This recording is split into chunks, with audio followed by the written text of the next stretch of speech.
I'm already a millionaire in my mind. I may not see it yet, but I believe it now. In the same way a seed is called by its finished form, I'm accepting my divine inheritance as a child of God. I'm meant to have life and have it more abundantly. My treasure on earth shall correspond directly to the treasure in the heaven of my mind. Abundance is my birthright. Ashe, amen, and so it is. My name is Jullien Gordon, and I'm author of Rich and Righteous: Spiritual Secrets to Mastering Money, Manifestation, and Your Mind. After becoming a multimillionaire through real estate investing, I was moved by God at the beginning of the pandemic to share my money mindset that allowed me to quit my job in January of 2009 at the bottom of the last recession and achieve full financial freedom. I own my mental real estate before I own any physical real estate. This book is like some of your favorites: Rich Dad, Poor Dad, As a Man Thinketh, Think and Grow Rich, and the Bible all in one. But the divine downloads and thoughts that are in here are 100% original and came to me over a 6-month period at the beginning of the pandemic. This book is normally $100 on Amazon if you went there right now, but I want to give you access to it for free by inviting you to our next reading group. Yes, the reading group is 100% free. Every weekday for 100 days straight, I'll be reading and discussing the 10 money commandments in the book that make money come to you in your life easily, more frequently, and abundantly. And it will take about 30 to 45 minutes as we read 3 to 5 pages per day until we finish the book and reprogram your mind around money. Why 100 days? Well, if you are 30 years old, you've lived for 10,950 days. And we have to deprogram and reprogram the negative, scarcity-based money mindset society has taught you. And I believe I can do that in just 1% of the time in about 100 days. I'm done with shelf help. You know, when you buy a book to change your life, but you never read it, it just sits on your bookshelf and collects a whole bunch of dust. We off that. When is the last time you had an author actually read their book to you out loud because they cared about you getting the information in your soul? I'm not just here to get this book in your hands. More importantly, I want to get it in your head and your heart, because that's where the real transformation occurs, in the conscious and the subconscious mind. As scripture says, be ye transformed by the renewing of your mind. This is not the type of book that you just read once. To renew the subconscious mind requires repetition over and over and over. So if you joined us last time, I encourage you to join us again. I myself have read this book over 10 times already. So click the link to join our next reading group, and when you sign up, I'm going to give you the first 2 chapters of the book for absolutely free on what is money and abundance is your birthright, so that you can start your journey to a more abundant life today.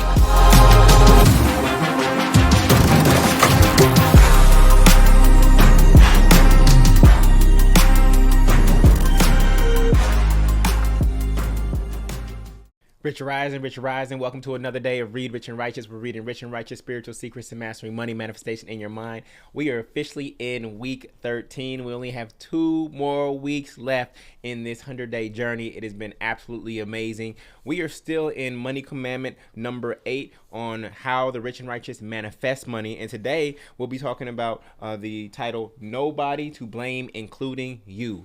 Nobody to blame. Now, in this financial philosophy, we take full responsibility for our lives, but what we're releasing is any shame and blame that we have towards ourselves, right? So that we can open up the gateway to move forward. Remember, shame is something that holds us in the past and then actually projects forward into our future. And so today we're going to be forgiving ourselves.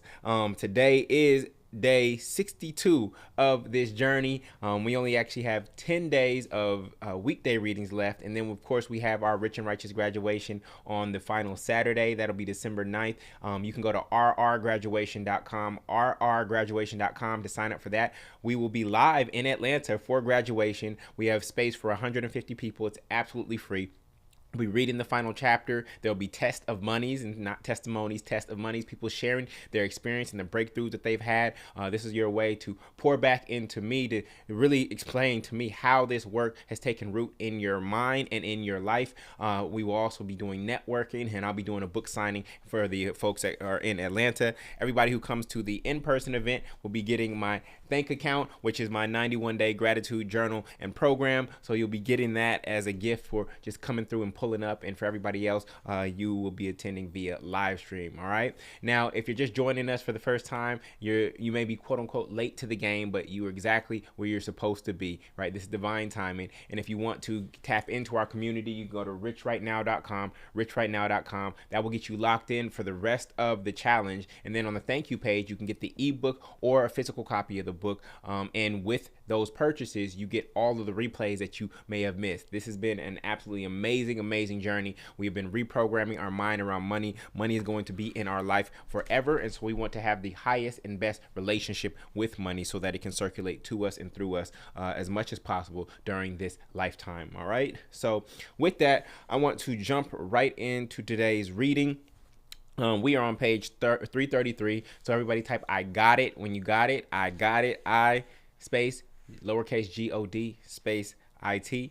And last week we explored the difference between I got it, right, which is manpower, and I got it. And we have to know the distinction, because faith without works is dead. Faith is knowing when to let God do its thing, right? And then works is where you have to do your thing. And we also got clear on what our work is when it comes to manifestation. It's not a long to-do list item. It's really about the mental conditioning to make sure that we are an environment that God actually wants to dwell in. God does dwell in us. Our body is the temple, but we want to allow God to express freely and easily through us and frequently. All right. So I see folks are ready. I see folks with their consistency score in the 60s, which is absolutely amazing. It means that you've been consistent for 12 full weeks, and now we're in week 13 and going into week 14 to close us out. All right. So let's get into today's reading right now. And the scripture for the day is Romans 8:28. And we know that in all things God works for the good of those who love him, who have been called according to his purpose.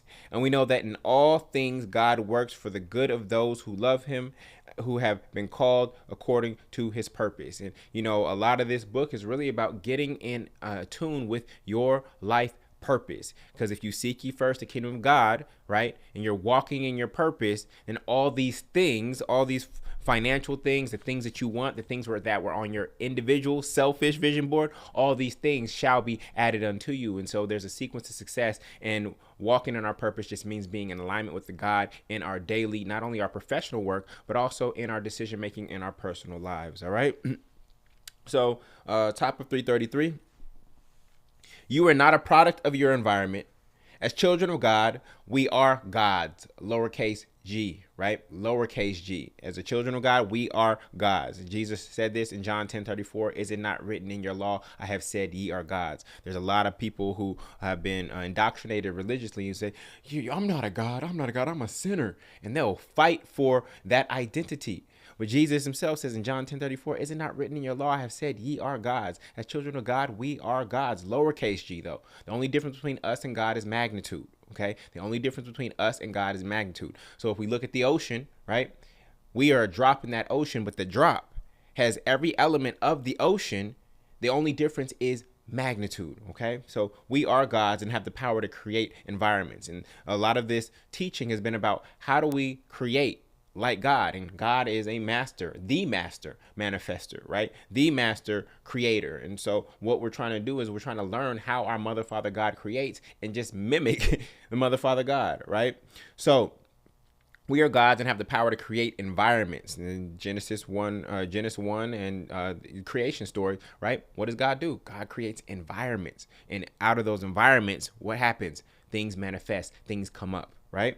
But when we come through the womb as human beings, we forget that we are God's. Then we get programmed with buggy thinking, and the rest of our journey called life is just a chance to remember who we are and create or choose our experience. One of my favorite types of books growing up was the Encyclopedia Brown, where you could choose your own adventure, right? It says, if you want to do this, go to page 333. If you want to do this, go to page 251. I used to love those books, and we're actually living that out in our daily life, okay? In this philosophy, we take 100% responsibility for our lives.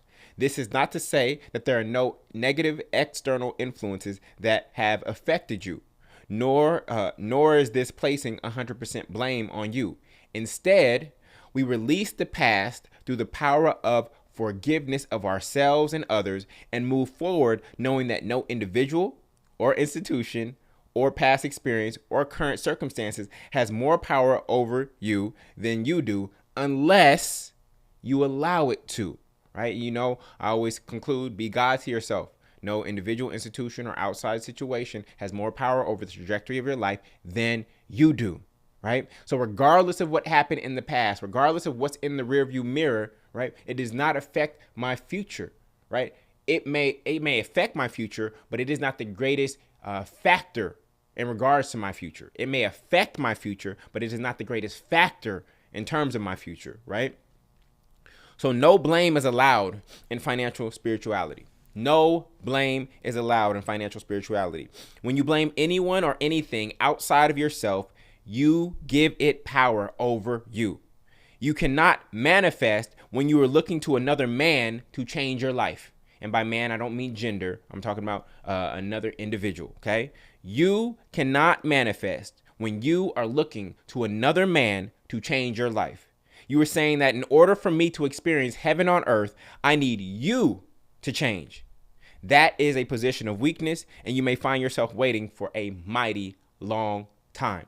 Okay, so we don't need to wait for individuals or institutions or even situations, right, outside of ourselves to change. We have to be the change that we want to see. People in power usually don't give up power willingly, but another person only has power over you because you don't recognize the power in yourself.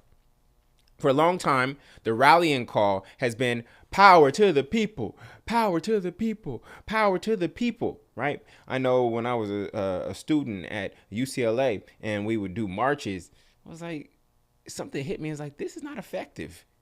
This is actually not the truth, right? We're going to the chancellor's office. We're marching in this rally, right? Trying to ask some individual or institution to change on our behalf.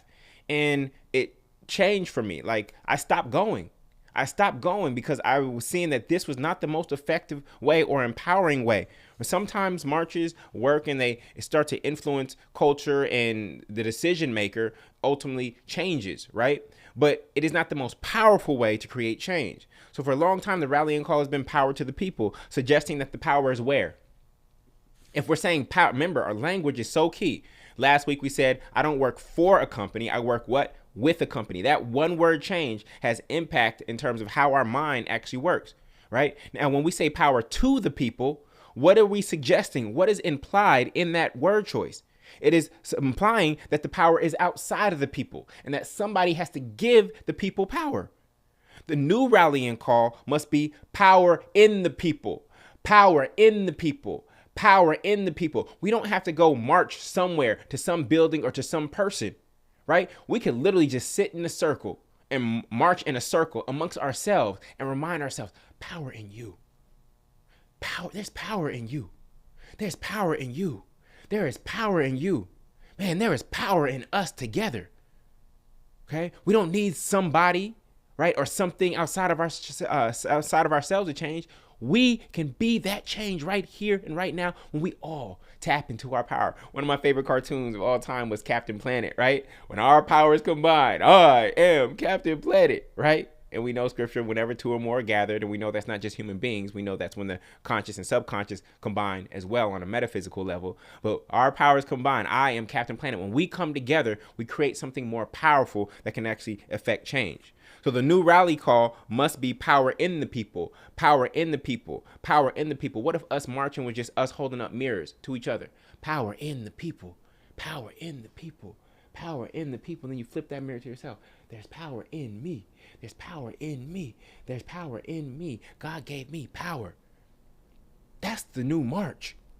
That's literally what an affirmation is in the morning. You're reminding yourself that power is in you. It is not outside of you. It is in you. The greatest currency in the world is the God-given power, right? The energy and the breath that is flowing through your body. That is the greatest currency on the face of this earth.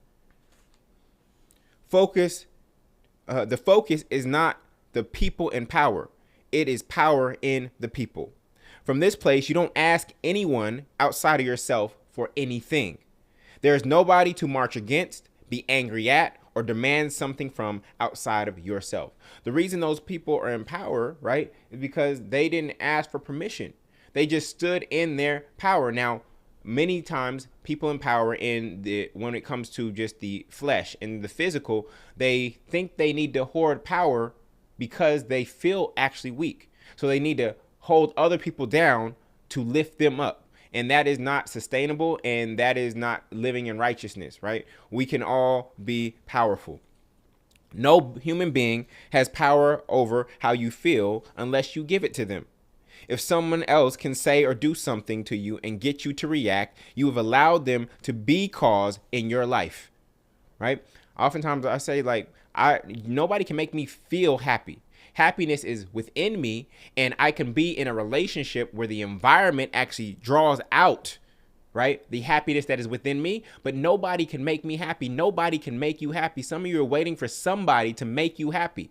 No, happiness has to be a seed that is already within you, and you can co-create an environment with someone, a relationship with someone that actually causes the happiness in both of you to express. Just like genes, some genes express, like we have I think we have every gene in our body, right? But not all the genes are expressed. The genes get expressed based on the internal and external conditions, right? The internal and external environment. And so happiness must be within you already, and you can be in an environment, in a relationship, right, that actually causes the happiness to express. So do not give over the power of your feelings to somebody else. You're giving them too much power. Because now if the relationship is over, all of a sudden what? You're no longer happy? They took the happiness with them?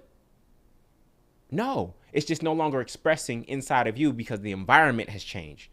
And the healthiest relationships are when you are already happy. You're not getting into a codependent relationship for someone to make you happy, right? It is when you are actually happy, and therefore you attract someone else who's also happy, and you have more happiness together. There's more expressions of happiness together. Are you understanding? Are you understanding? Okay? So genes express or not express in the same way feelings express, right? Are y'all with me? Everybody type, nobody can make me happy. That's giving somebody too much power. Nobody can make me happy.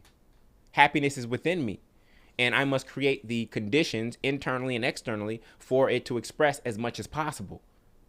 All right? If someone else can say or do something to get you to react, right, or to have a feeling or emote, you have allowed them to be cause in your life.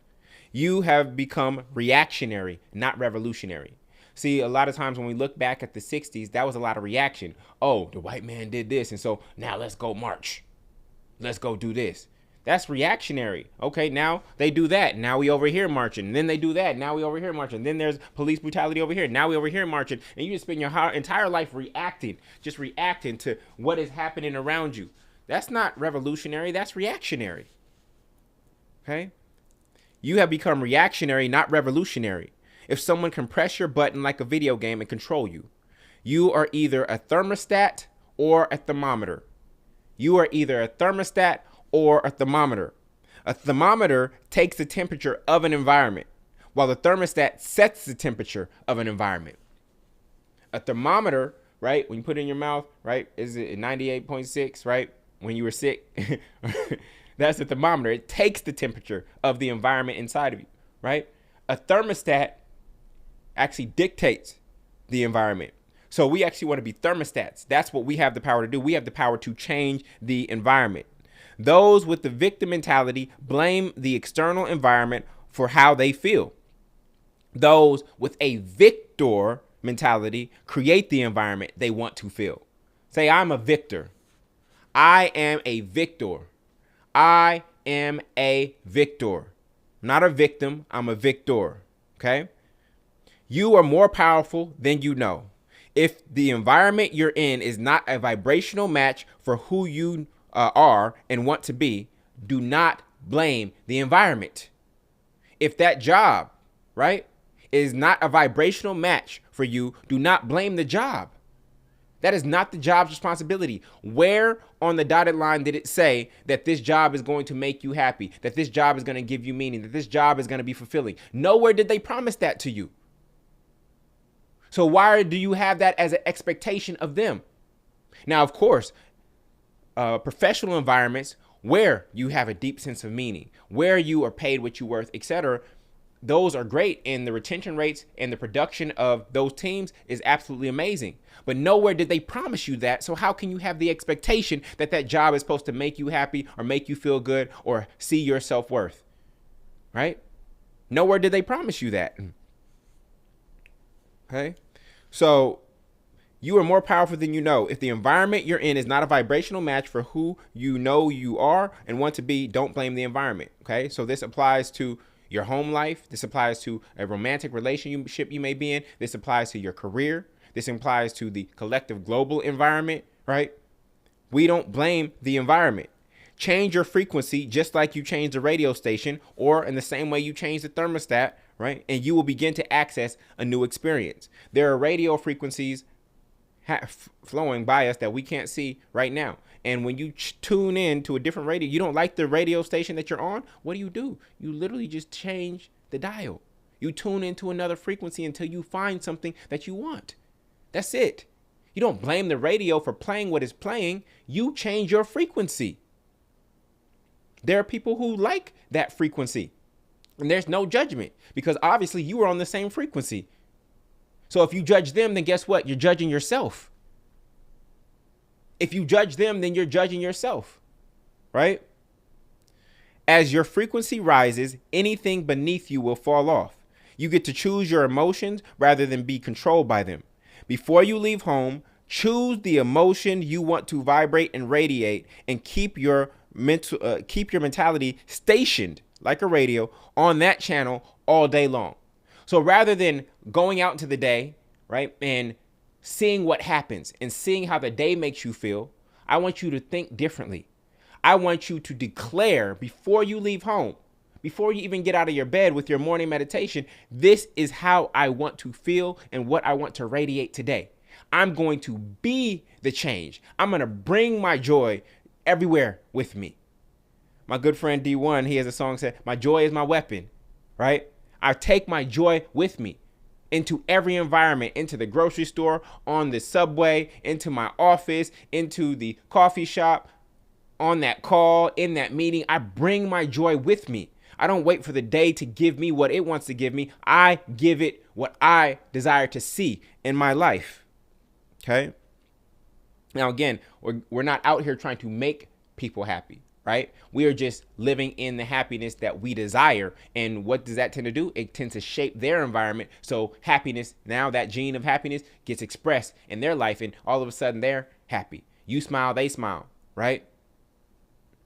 You see, are you seeing how it's working? So we are going to declare before we leave home what we're going to vibrate at and how we're going to radiate. Don't let the day dictate how you feel. Instead, embody that emotion and make the day feel you.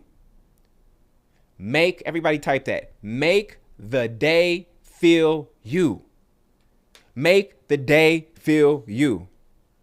A lot of people bring in yesterday into today. Yesterday was a bad day, and so now they wake up sulking and they take that energy into the next day. And so what does that create? It creates another bad day. We are born again every single day. You think you were just born again when you dip your head in some water through baptism? No, you are born again every single day. You have no clue where you go when you're asleep. Where does your spirit go when you are asleep? You think it's just staying here in the body? Where do you go when you're asleep? You are born again every single day. And there's some people who are not born again. There's some people who don't wake up out of their sleep. And there will come a day where you don't wake up out of your sleep, where you are not born again. So you get to choose right then and there in the moment when you awake. And rather than awaking through the womb, you're waking with your head on your pillow. And you're awaking with the ability of your conscious mind to choose.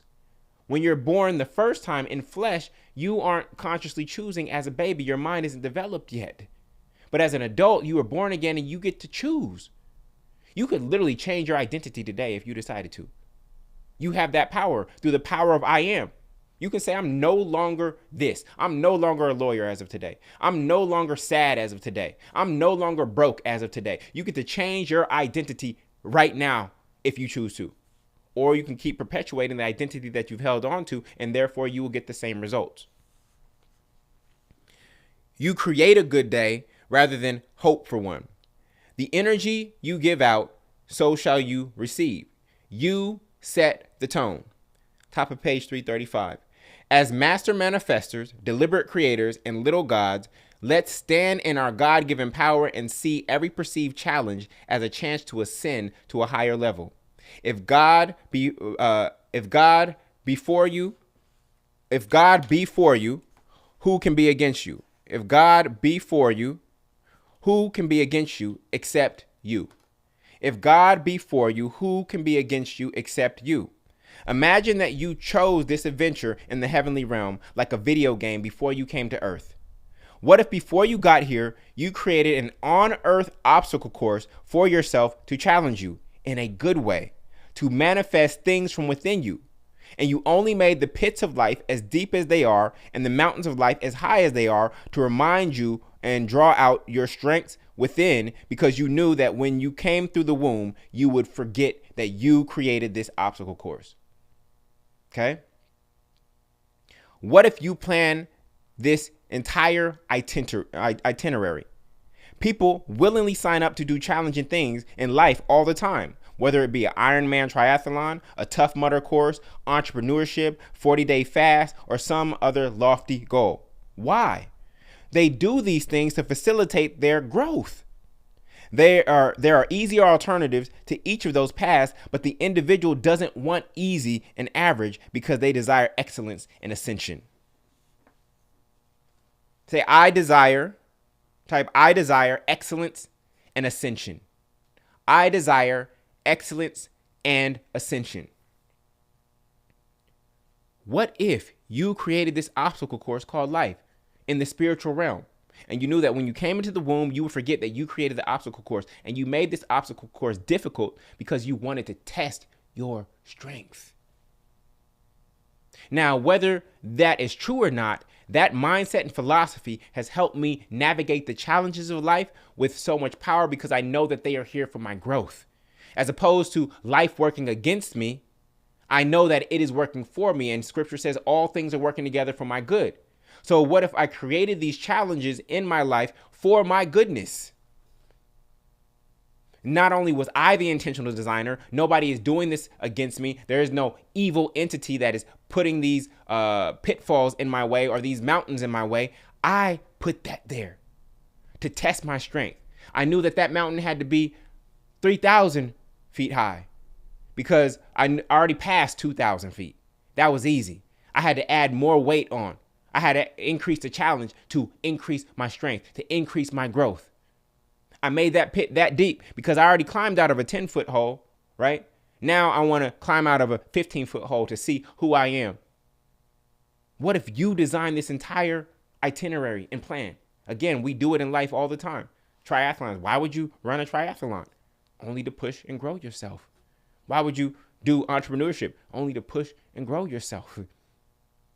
Are you understanding this?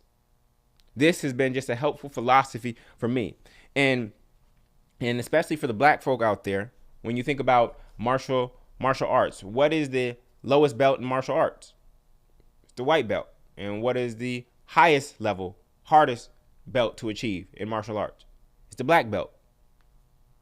So you, in this black experience, are not at the lowest level, right? Which is what they tell us.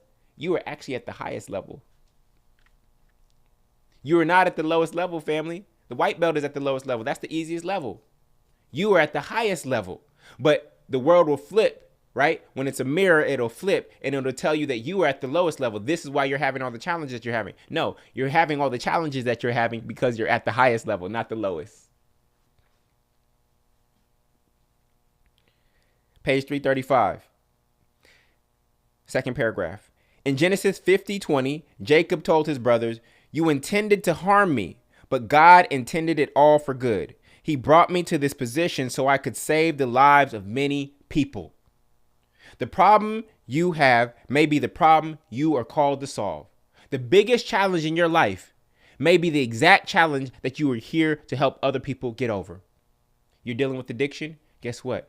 You may actually be here to go through that process, to overcome it, to be the victor, so that you can help everybody who's been victimized by addiction. You've been through divorce and you found love. Guess what? Now you can actually help other people who've been through divorce heal from that, forgive, and position themselves to find new love and do it better and be better the second time around. You have a child who has a learning disorder. You going through that challenge now puts you in position to help others who are dealing with the same thing. You're having health issues. right? You're having skincare issues and you're trying all these different remedies and you found something that has worked for you. You now can empower other people who are dealing with the same thing, right? You have self-esteem issues, or you had self-esteem issues. It was in your past now, and now you are confident in who you are, right? You've been able to reduce your weight and change your entire image. You are absolutely unrecognizable now, not only in the physical, but also energetically. And now you can help other people who are where you were get from point A to point B. Okay? So the problem you have had, may be the problem you are called to solve. If you were born a foster youth, you are not unwanted. That's like that was likely so you could demonstrate self-love at the highest level. If you were born a foster youth, you are not unwanted. You may have chose that experience. You may have put in that video game cartridge so that you could demonstrate self-love at the highest level. So how do you demonstrate self-love? You actually put yourself in a position where you have no love. You put yourself in a position where you have no love. How do you demonstrate that you are abundant? You put yourself in a position where you were born into poverty, where you had nothing. One of my good friends was a foster youth, and now he's in a very happy long-term marriage, right? I think over 10 years now. So he is an amazing demonstration of first self-love and then being able to attract divine love, divine union, right? It's a really, really powerful thing when you look at his life experience and his relationship to love and how that shifted. Some people say, oh, you haven't experienced love. You weren't born into love. Foster youth have issues being in love. Not for him. And now he can take that journey and that message and share it with other people, right? If you were born into poverty, you are not poor. That was likely so you could show how rich you really are. If you were born with a physical disability, you are not disabled. That was likely so you could exercise the power of your mind.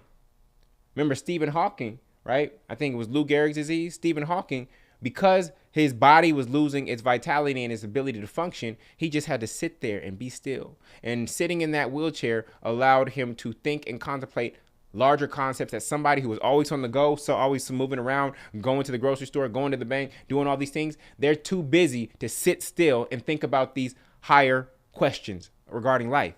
But because of his physical disability, right, it caused him to be still and gave him the time to contemplate some bigger questions in life. And this is what has allowed him to draw out his brilliance, right? So, like I said, if you were born black in America, you were a black belt, and that is the highest level belt in karate. That was likely to show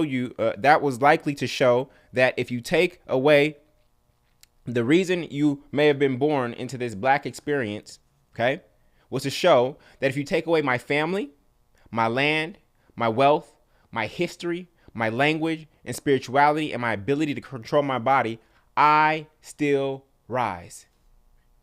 That's the hardest level. You think about, so you were like, God, you know what? I'm ready to go back and play again.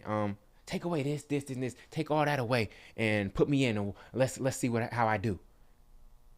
Okay? As Jay-Z articulated it best when he said, now add that number up with the one I said before. You are now looking at one smart black boy. Mama ain't raised no fool. Put me anywhere on God's green earth and I'll triple my worth. There's only one rule. I will not lose. See, if this line of thinking serves you and helps you reconcile your past and the future challenges ahead, right? See if this line of thinking serves you and helps you reconcile your past and the future challenges ahead. See if, just try it on and say, you know what? All these challenges I'm facing, what if I put them here for my growth? Because all things are working together for my good, and this is making me stronger. If I was just going through life with no challenges, one, that would be boring, and then two, I would get weak. And so this is actually to show me how strong I am. Me not having that at first is actually revealing that it was already within me the entire time, right? Do I want my children to be born into wealth, into riches, and to have those things right out the gate so they have momentum? Yes. But that was not my journey. That's not the game that I chose. They're going to have a different game to play because now they won't be able to use not having resources as an excuse for not walking in their purpose. They had everything they needed from a material or financial standpoint. And so their challenge will be, how do I bless as many people as possible? When money is not a factor, what is still blocking me from living the best life? Because I can't use not having money as an excuse, right? So what is blocking me from living out my best life? And it's usually going to be internal blockers or our own blind spots, right? With this mindset, you don't run from challenges. Instead, you face them head on and even go as far as creating them for yourself, for your growth. So a lot of people say they want a problem-free life. Okay, a problem-free life means a no-growth life. You don't grow at all. Now, may it be enjoyable up to a point, but look, when people retire after they've been working for 40 years and now they're just doing nothing, usually doing nothing is not bring people joy, right? And this is why you see a lot of people go into their second act, not necessarily because they need the money, but because they need meaning, right? Just sitting at home doing nothing is not what actually brings them joy or gives them life. Your mental conditioning, middle paragraph on page 336, your mental conditioning is more important to the manifestations than your external conditions. Your mental conditioning is more important to the manifestations than your external conditions. If that was not the case, nobody poor would ever become rich. No foster youth would ever find love. No disabled body would ever be able to do any good. The same genes in me or anyone else you see as successful are in you. Okay? They just express themselves differently based on our internal conditioning. Right? Any deficiency you perceive in yourself or your life means that is your opportunity for growth and demonstration in this lifetime.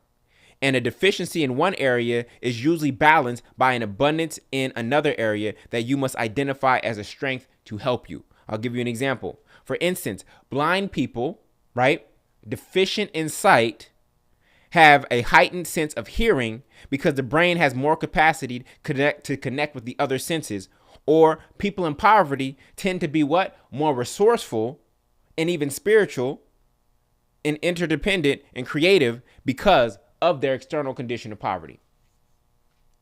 So I need you to really ask yourself, I felt deficient in this area of my life. I wasn't loved by my parents. I didn't have resources growing up. Okay. What did those deficiencies, right, create? What strength did those deficiencies create? What did you do to compensate?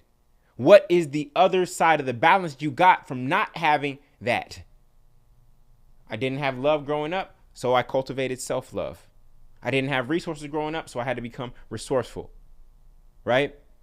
You have to look at the flip side of the coin, not just the negative side. You get to look at the positive side. What good did that do for me?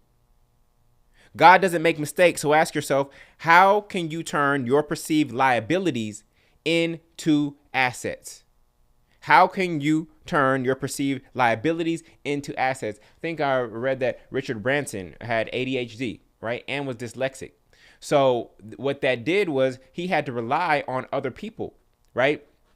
He had to rely on other people, and he had to, when he had ideas, he had to get them out quickly and then empower other people to execute on them, because he was going to keep coming up with more and more ideas. And if you look at the Virgin brand and you look at all of its offshoots, right, that was out of his ADHD mind. But in the education system, they'll tell you that ADHD is bad. No, he found a way to harness it. I'm super creative. I just need other people to support me in executing the ideas, because I'm going to start an idea and I'm good at starting it, but then I might be on to the next one really, really quickly. So I need to establish systems, make them as easy as possible, get that thing running, led by another person, and then I get to move on. So now I'm using my ADHD as a strength as opposed to something negative, right? What has this weakness strengthened? Everybody type that. That's a powerful question. What has this weakness strengthened? What has this weakness strengthened? What does not having this allow me to have? The area of your life where you overcompensated may be exactly what compensates you when you realize that what you thought was missing was only preparing you for your mission. The area of your life where you overcompensated may be exactly what compensates you when you realize that what you thought was missing was only preparing you for your mission. Remember that all things are working together for your good and for God. You cannot manifest from the frequency of lack, unforgiveness, self-doubt, or blame. You need love, forgiveness, faith, and boldness to take 100% responsibility for who you are, where you are, and why. You are the cause, not the effect. Instead of blaming and saying because, we get to be cause. Instead of blaming and saying this happened to me because, we get to be cause. All right. So for those of you who have the rituals workbook, I want you to complete the vibration. You'll see it at the end of the chapter. I want you to create the vibrational mismatch release party. Okay.